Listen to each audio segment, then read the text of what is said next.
mutya bagala balungi abeekuumira kusenga face to face 6 mbaniriza olunaku olwaleero. Mu vidiyo yaffe leero tugenda kutunuulira sitayilo z'okwezina abasajja abanene zemusobola okukozesa okuzina emmala ne mubeera nga muwoomerwa. Nakolako vidiyo nga mbalaga engeri gye tuzinamu omukyala omunene oba nga twogera ku ngeri gye tuzinamu omukyala omunene. So leero ndi ku musajja ng'olina olubuto ate ng'oli munene. Ebiseera ebisinga omwami ng'alina olubuto waliwo sitayilo z'okwezina z'otalina kukozesa nga kikalubiza okubeera ng'osobola okuyingira bulungi mu mmana ate nga n'omwagalwa wo ebeera emumenya. Sitayilo esooka gye tugenda okutunuulira y'eya kabuzi. Kabuzi osobola okugikola kubanga eba ekuyambako okubeera ng'osobola okuyingira oba okuyingiza omukira bulungi nnyo nga olubuto terukubulookinze. Jukola lubeera lunene lulina engeri gye lukubulookinga oba gye luyingiramu wakati awo nga tosobola kubeera ng'ozina bulungi.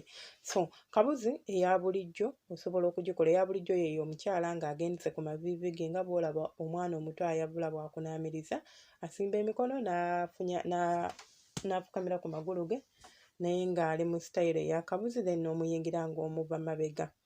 Then ne sitayilo era endala gy'osobola okukozesa era kabuzi eyo kennyini omukyala asobola okwebaka wansi n'atasituka. Eno sitayilo ngirekomendingira nnyo abakyala bataagala kabuzi.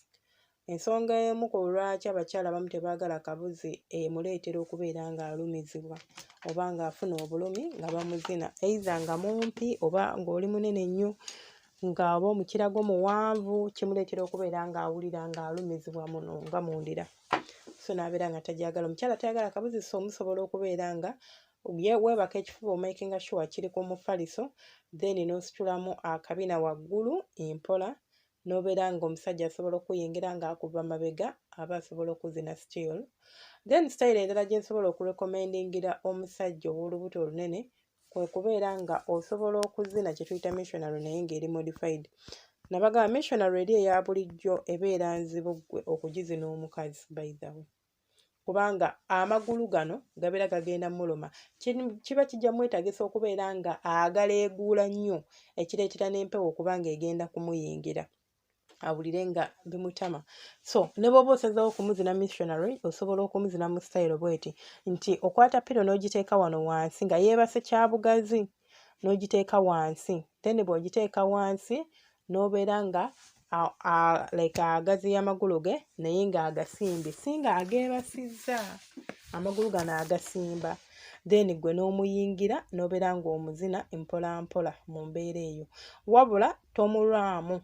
Sitayilo gy'omanyi nti temuwa mirembe togirwamu kubanga bw'omulwamu ogenda muvaako nga yenna ali sowa oba ng'akooye ng'awulira amagulu gano gamuluma agenda okumaliza ebyokwezina nga tayoya buli bw'aba agenda kwezina naawe gakweraliikirira amagulu ogenda. So olina okubeera ng'okuleetinga kye tuyita comfortable space eri omwagalwawo nti bw'alowooza ku byokwezina tatandika kulowooza nti we tunaamalira nja kuba sisobola kuyimirira tunaamalira ate nja kuba n'obulumi bwa wiiki nnamba. So olina okukiteeka mu ndowooza yo n'obeera nga okirowoozaako. Kasitayiro akalala ke tugenda okutunuulira ke tuyita 69. 69 eno ebeera yakwekomba nti w'ogwa omukyala ebbakuli naye nakkunuuna omukira ku budde bwe bumu.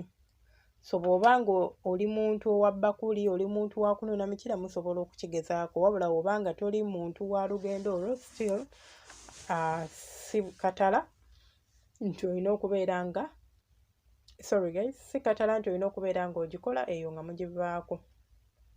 69 tugikola tutya? Omukyala weebaka ng'otunudde waggulu.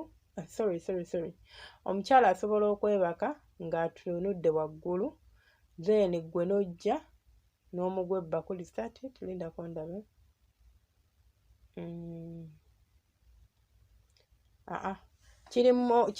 Kimakinga nnyo sense ng'omusajja yabeera wansi.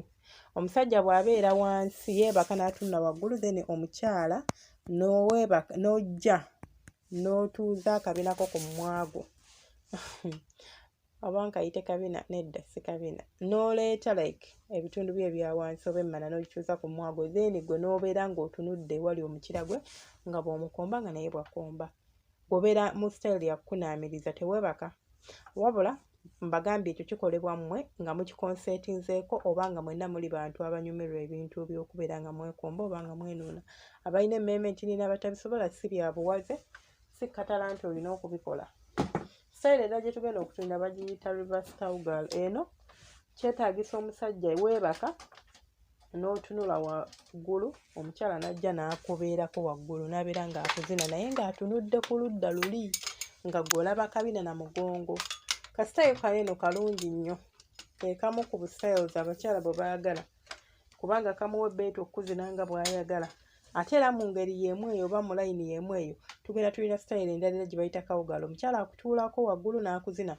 Olubuto luno ojjukira bwe weebaka lulina engeri gye luyiika, lusobola okuyiika nga ludda ku sayidi yo eno mu maaso go. So asobola okubeera ng'atuula bulungi nnyo n'abeera ng'asobola okuzina nga olubuto luno teruzibyeko oba teruleeseewo mbeera. Kasitayiro akalala ke nsobola okurekomendingira abasajja abalina olubuto, osobola okubeera nga otuula, omukyala yeebaka ng'atunudde waggulu, then bwe yeebaka ng'atunudde waggulu n'ositula ebigere bye n'obiteeka ku kifuba kyo wano. Oba onfuna bulungi?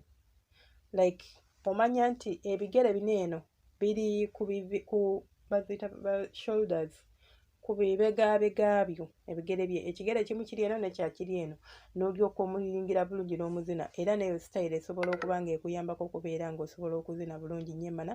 Like osobola n'okubendingamu katini n'obeera ng'osobola okukola kye tuyita deep penetration, nti omukira gusobola okuyingira paka munda n'obeera ng'ofiiringa bulungi.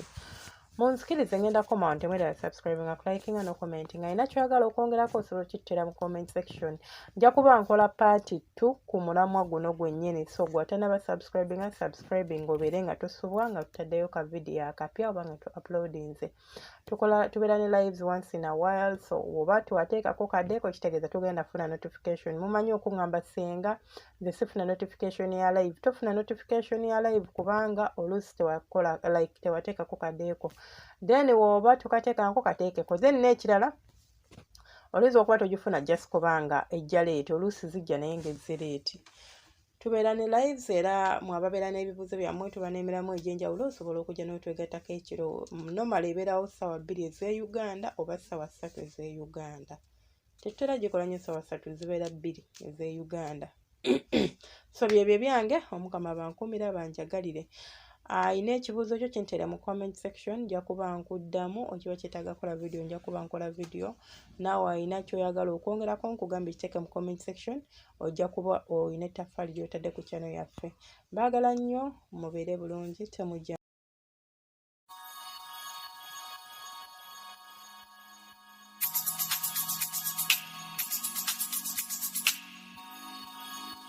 Yeah.